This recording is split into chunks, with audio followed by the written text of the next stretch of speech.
There is someone in your life right now who consistently takes more than they give. Who makes conversations about themselves, their problems, their opinions, their needs, while showing minimal, genuine interest in yours.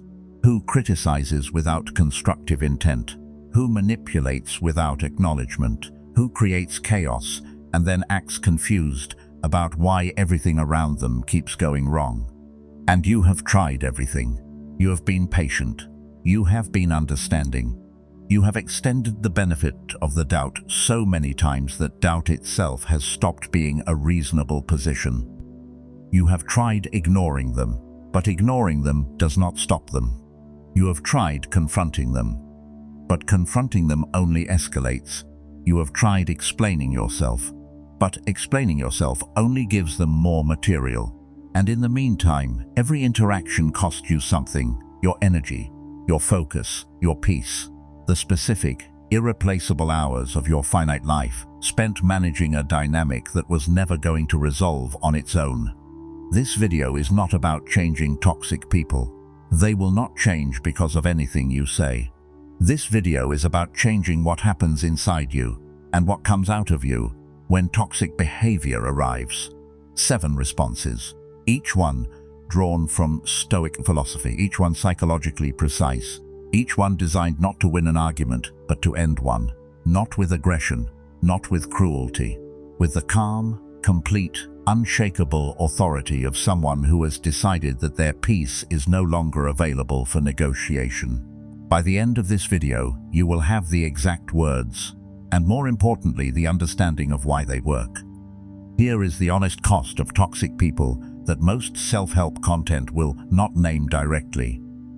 It is not just the obvious things, not just the exhausting conversations, not just the drama that follows them wherever they go, not just the way every interaction requires a recovery period that healthy interactions do not. The deeper cost is what it does to your own behavior, because here is what toxic people are experts at. They are experts at making you react, at finding the specific pressure point, the insecurity, the wound, the trigger that produces the version of you that you are least proud of, the version that raises its voice, that says something regrettable, that descends to a level of interaction that was never appropriate and that you will spend time afterward wishing you could take back. And then, in a move so consistent it almost becomes predictable, the focus shifts to your reaction, your raised voice, your regrettable comment, your dissent, and suddenly you are the problem, not their manipulation, your response to it. That is the trap. And the way out of the trap is not through better arguments or stronger emotional armor or the perfect comeback that finally makes them understand. It is through 7 responses, each one a Stoic tool, that remove your reaction from the equation entirely, that deny the trap the fuel it requires to function. Stay with me through response 5. That is the one that requires the most from you and produces the most powerful result of all 7. Before we go into these 7 responses, if you have been looking for content that gives you real tools for real situations, not just philosophy for quiet moments, but words you can actually use when things are difficult, subscribe to Stoic Blueprint. Every response today is immediately applicable. Hit subscribe. Let's arm you properly. Response 1. When they criticize to diminish, not to help. You will know this situation immediately. The criticism that arrives without invitation, without constructive intent. The comment designed not to help you improve, but to make you feel smaller than the person delivering it. It might be direct. It might be wrapped in the language of concern. I'm just being honest, or I say this because I care, when what it actually is projects someone else's inadequacy onto your visibility. Because here is the Stoic truth about people who criticize to diminish. They are not responding to your weaknesses. They are responding to your strengths. The criticism that stings most is about something that is genuinely wrong with you. It is about something that is right with you, that threatens, reminds, or exposes something in them. Marcus Aurelius understood this deeply. He wrote, When you wake up in the morning, tell yourself, the people I deal with today will be meddling, ungrateful, arrogant, dishonest, jealous, and surly. Not with resentment, with preparation. Their criticism is information about them, and the response that communicates most powerfully, without aggression, without the defensive energy that confirms the criticism landed, is this response: 1. Thank you. I'll consider that. 4 words. Not sarcastic, not dismissive, completely genuine in its calm. Because here is what those 4 words do. They decline the invitation to argue. They remove the fuel the criticism needs to become a conflict. They communicate, without a single word of explanation, that what was just said did not reach the place it was aimed. And they leave the person who delivered the criticism with nothing to push against. No reaction, no defense, no escalation. Just a calm, complete, unmoved response that says more about your strength than any argument could have produced. Or do not. That is entirely your business. But the response itself, delivered without heat, without apology, without the desperate energy of someone trying to defend their worth, is the most powerful thing you can say. When they try to pull you into their drama, every toxic person has a gravitational field, a constant, low-level pull toward the chaos they carry, toward their conflicts, their crises, their ongoing narrative of injustice and victimhood that requires an audience to sustain. And the pull is subtle. It does not always announce itself as drama. Sometimes it comes as a request for advice that turns into venting, that turns into hours of emotional labor on your part that produces nothing changed on theirs. Sometimes it comes as a casual mention of a problem that expands to fill every available space in the conversation. Sometimes it comes as an implicit expectation, never stated, never agreed to, that you are available as an emotional container for whatever they need to deposit. And without a clear response, without a specific, practiced, delivered with warmth but without apology response, you get pulled in. Every time. Epictetus taught that your attention was the most valuable thing you possessed, and that giving it to things that did not serve who you were trying to be was not generosity. It was waste. He wrote, "First say to yourself what you would be, then do what you have to do." What you would be is someone who is not available for unlimited emotional labor on behalf of people who are not doing the work to change. The response that communicates this, warmly, clearly, without cruelty, response 2. That sounds difficult. I'm not in the right space to give this the attention it deserves right now. Notice what this response does. It acknowledges the situation without dismissing it. It declines the invitation without closing the door permanently. And it places the reason for the decline on your availability, not on a judgment about their situation. It is completely unchallengeable. You are not saying their problem is not real. You are saying you are not the right resource for it right now. And if they push, if the response to that boundary is frustration or guilt-tripping, that reaction tells you everything you needed to know about whether this was ever actually about getting help. When they gaslight, making you question your own perception of reality. This is one of the most disorienting forms of toxic behavior available, because it does not just attack your position, it attacks your ability to perceive accurately. It says, what you experienced did not happen the way you experienced it. What you felt was disproportionate. What you remembered was wrong. What you believe to be true is a misunderstanding on your part that you should feel some embarrassment about. And the insidious part is that it works, especially on people with high self-awareness, people who are genuinely open to being wrong, people who take their own fallibility seriously, because those are exactly the qualities that gaslighting exploits. Your openness to being wrong becomes the mechanisms by which someone else's behavior gets rewritten as your misperception. The Stoics were clear about the discipline of accurate perception. Epictetus called it the discipline of assent, the practice of not agreeing with impressions until they have been examined. He wrote, It is not things that disturb us, but our judgments about things. And the judgment that needs protection here is yours. Your perception of what happened, your experience of how it felt, your right to trust your own accurate reading of a situation without requiring the other person's agreement. The responses. Response 3. I understand you see it differently. My experience of it was what I told you. This response does something specific and important. It does not argue. It does not try to convince. It does not enter the debate about whose perception is correct. It simply asserts, my experience was what I told you. Not, you are wrong. Not, I can prove it. Not, I need you to agree with me. My experience was what it was. And I am not available to negotiate that into something more convenient for you. That calm, clear, unchallengeable assertion of your own experience is the most powerful response to gaslighting that exists, because it removes the target. There is nothing to argue with, nothing to rewrite, nothing to gaslight, just a person who knows what they experienced and is completely unmoved by the suggestion that they did not. When they use guilt as a weapon to control your behavior, guilt is one of the most effective tools in the toxic person's arsenal, because it works on good people.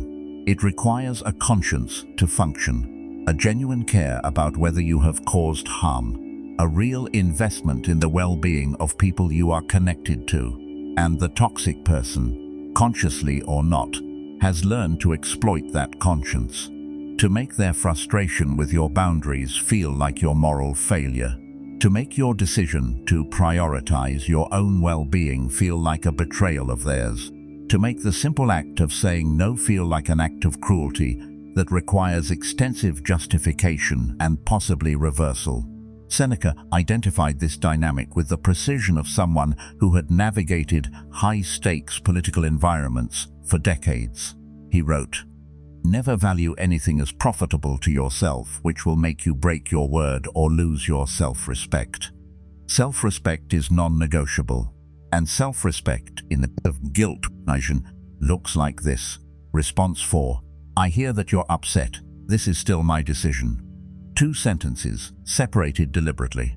The first acknowledges their emotional state, genuinely, without dismissal. The second does not move. Not, I'm sorry you feel that way. Not, let me explain my reasoning. Not, maybe you're right and I should reconsider. This is still my decision, full stop. Because a decision that can be reversed by guilt was never really a decision. It was a negotiating position. And this response communicates, calmly, clearly, without hostility, that the negotiation is over. Your decisions belong to you, not to their comfort with those decisions. When they bait you into an argument, you cannot win, because winning was never the point. This is the one, the response that requires the most from you, and produces the most powerful result of all 7. Because it requires you to do something that feels almost physically impossible in the moment. Nothing. The toxic argument, the provocation designed to pull you a conflict that has no real resolution, does not need a clever response. It needs no response. Because arguments with toxic people are not designed to reach truth. They are not designed to resolve misunderstandings. They are not designed to produce a better outcome for either party. They are designed to produce a reaction, your emotional investment, your energy directed toward them, in frustration, in defense, in the attempt to make them understand what they have already decided not to understand. And without your reaction, the argument has no fuel. It cannot sustain itself. Marcus Aurelius practiced the most powerful form of this non-response daily. He wrote, "You have power over your mind, not outside events. Realize this and you will find strength." The outside is their provocation. The inside event, your non-response, is yours entirely. The response that exercises that power most completely. Response 5. I'm not going to engage with this. 6 words. Not, you're being ridiculous. Not, I'm walking away because you're toxic. I'm not going to engage with this. No judgment, no explanation. No invitation to convince you otherwise. Just a clean, complete, delivered without heat withdrawal of the one thing the argument required: your participation. And then, this is essential, actually do not engage. Not with a follow-up comment, not with body language that continues the argument silently, not with the pointed silence that communicates continued investment. Simply, return your attention to something that deserved. That withdrawal, genuine, complete, without drama, is the most powerful thing you can do in the face of a toxic argument, because it does not just end the specific interaction. It communicates something about who you are that no winning argument could ever produce. You are someone whose attention cannot be taken, only given. When they spread narratives about you to other people, this one hurts differently, because it is not just about how they treat you directly. It is about what they say about you when you are not in the room. The version of you they construct for other audiences. The story told to mutual friends. The narrative built from selective information, generous interpretation of their own behavior, and ungenerous interpretation of yours. And here is what makes this particular toxicity so maddening. You cannot fully control it. You cannot attend every conversation. You cannot correct every version of you that exists in other people's minds. You cannot chase the narrative down and replace it with the accurate one. The attempt to do so is exhausting and often counterproductive because it makes you appear reactive in exactly the way the narrative described. Epictetus was direct about this trap. He wrote, "If you want to improve, be content to be thought foolish and stupid with regard to external things. Your reputation is not yours to control, your character is." And character demonstrated consistently over time in the behavior of someone who is simply living their values without the drama of defending them, eventually becomes its own answer to every false narrative. The response, when the narrative reaches you directly. Response 6. I'm not going to speak about them. People who know me know who I am. This response refuses to enter the narrative war. It does not deny, it does not defend, it does not explain, it simply declines. And in declining, it communicates the most powerful thing available: that you are someone whose identity does not require defense, because it is not in question, at least not to the people whose opinion actually matters. When the only right response is permanent distance, said without anger, the final response is not a sentence for a difficult conversation, it is a decision, and it is the most powerful one on this list, because sometimes, after the patience and the boundaries and the responses and the genuine attempts to manage the dynamic differently, the honest answer is that the relationship itself is the problem, not this specific interaction, not this particular conversation. The pattern, the consistent, documented, never really changing pattern of behavior that has produced every version of this conversation you have ever had, and will produce every future version unless one of you changes, and they are not going to change. Not because change is impossible for them, but because change requires a willingness to examine and take responsibility for one's own behavior. And the specifically toxic person has demonstrated consistently that this is not something they are currently willing to do. The Stoics were clear about this calculus. Seneca wrote, "Associate only with those who are likely to make you better. Welcome those who you are capable of making better." If neither condition is met, if the relationship is producing neither your improvement nor theirs, the Stoic answer is not more patience. It is clarity, the response delivered once calmly without cruelty or extensive explanation. Response 7. I wish you well. I'm choosing to remove myself from this dynamic. 4 things this response does that nothing else can. It is generous. Wishing them well is genuine. You do not need to hate someone to remove them from your life. It is clear. Removing myself from this dynamic names exactly what is happening without attacking the person. It is final. It does not invite negotiation or the attempt to change your mind, and it is entirely a choice that requires no one else's agreement to be real. After this response, you do not explain further. You do not respond to the attempts to re-engage. You do not soften the position when they push. You simply follow through. Because the response that is not followed through is not a response. It is an invitation to continue. Thank you, I'll consider that. I'm not in the right space to give this the attention it deserves. I understand you see it differently. My experience was what I told you. I hear that you're upset. This is still my decision. I'm not going to engage with this. People who know me know who I am. I wish you well. I'm choosing to remove myself from this dynamic. None of these are aggressive. None of them are cruel. All of them are built on the same Stoic foundation. Your peace is not a negotiating chip. Your energy is not unlimited. Your attention cannot be taken, only given. And your decision about who receives it, made deliberately, held firmly, delivered calmly, is the most powerful statement available to a person who has decided that their inner world is worth protecting. Toxic people do not change because of what you say, but you can change what their behavior costs you. Starting with the next interaction, use the responses and let your peace speak for itself. Which of these 7 responses do you need most right now?